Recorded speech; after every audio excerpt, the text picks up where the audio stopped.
The number of Kiwis concerned about crime has soared. It's now the second most important issue to Kiwis behind the cost of living. Political reporter Amelia Wade is here with the numbers.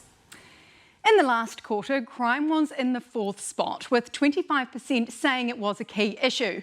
Newshub can reveal the latest issues monitored by Ipsos shows it's jumped to second spot with 35%. Inflation is still easily the main concern for Kiwis, with 60% saying it's a key issue for them. Healthcare and hospitals are in third with 31%.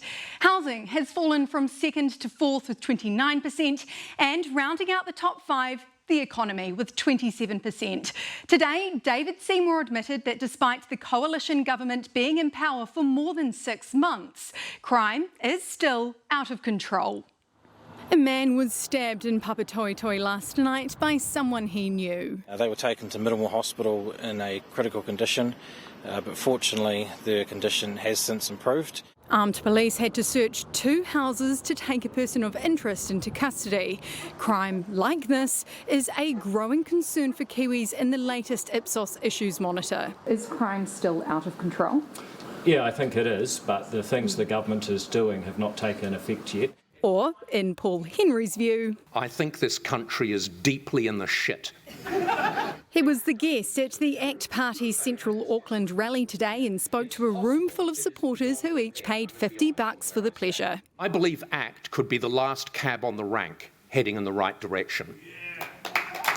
Yeah!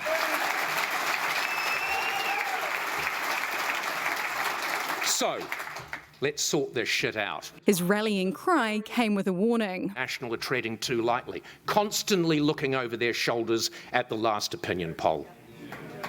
ACT is providing something of a spine, but you are suffering from the tyranny of your own success. David Seymour wants more success. He wants a bigger tail to wag the dog with and is aiming to double his party's vote. Would leave us a smidgen under 15%. It would be a completion of ACT's transformation from an insurgent small party to the small, large party you are helping us build. It's not all pretty in pink, though. The party is facing accusations that it treats women unfairly and that its campaign was like the Hunger Games. Stuff has reported some volunteers on ACT's election campaign said there was a culture of fear, no support for people suffering mentally, volunteers reduced to tears, and that women were treated badly. Well, I'll start off then. Look, I think it's impossible to say that ACT has a problem with women when it elected a 27-year-old young Liberal woman as their deputy leader. We've actually gone in depth. We've spent pretty substantial money on getting a really good assessment of the campaign. The post-campaign reporters 36 recommendations and has been given to ACT's board to consider, but it won't be made public. So Amelia, that issues monitor you quoted earlier, did it say anything about the government? Yeah, they polled Kiwis in the week before the budget, and it shows that the government is still really struggling to get any traction with Kiwis.